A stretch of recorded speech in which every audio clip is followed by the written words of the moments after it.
Alors bonjour à tous et à toutes, surtout les élèves du deuxième bac qui sont en train de préparer pour les concours des grandes écoles. Alors je vous propose aujourd'hui cet exercice-là. Alors étant donné une application F entre deux ensembles E et F, tel que on suppose que le cardinal de E coïncide avec le cardinal de F. La question c'est que prouver l'équivalence entre les assertions suivantes.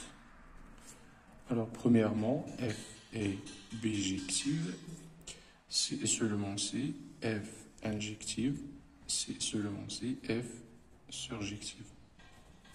Alors, pourquoi ces assertions-là sont équivalentes lorsque F est une application entre deux ensembles de même cardinal? Alors, on peut procéder comme suit. Alors déjà, remarquons que F bijective implique F injective et surjective.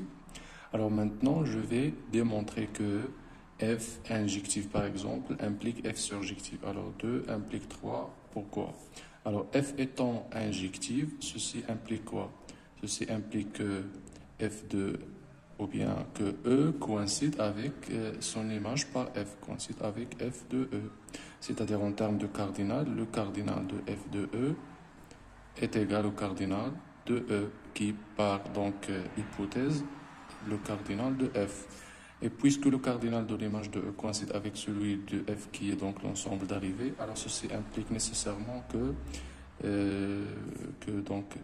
F est une surjection, c'est-à-dire elle est surjective puisque F de E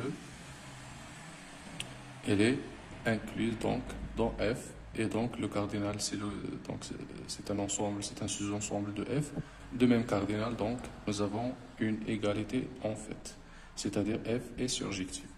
D'accord, donc on a montré que 2 implique 3. Maintenant je vais montrer que si vous voulez, nous avons maintenant 1 implique 2, 2 implique 3. Maintenant, 3 implique, voilà, donc 1 implique 2, c'est toujours vrai.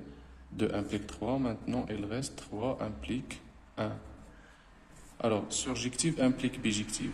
Déjà, il implique donc surjective, puisqu'il est déjà surjective. Donc, il suffit de montrer que surjective implique injective pour que F soit bijective. Donc, il suffit de montrer que si F surjective, alors ceci implique que F injective. Alors pourquoi ça? Alors F surjective implique quoi? Implique que F de E est égal F. C'est-à-dire le cardinal de F de E est égal cardinal de F. Mais le cardinal de F, c'est le cardinal de E par hypothèse. C'est-à-dire que le cardinal de F de E est égal, donc voilà, cardinal de F de E est égal au cardinal de E. Et ceci veut dire que F est injective. Alors F injective. Et d'où donc finalement, ou bien conclusion, 3 implique 1, d'où donc l'équivalence entre les assertions, les trois assertions.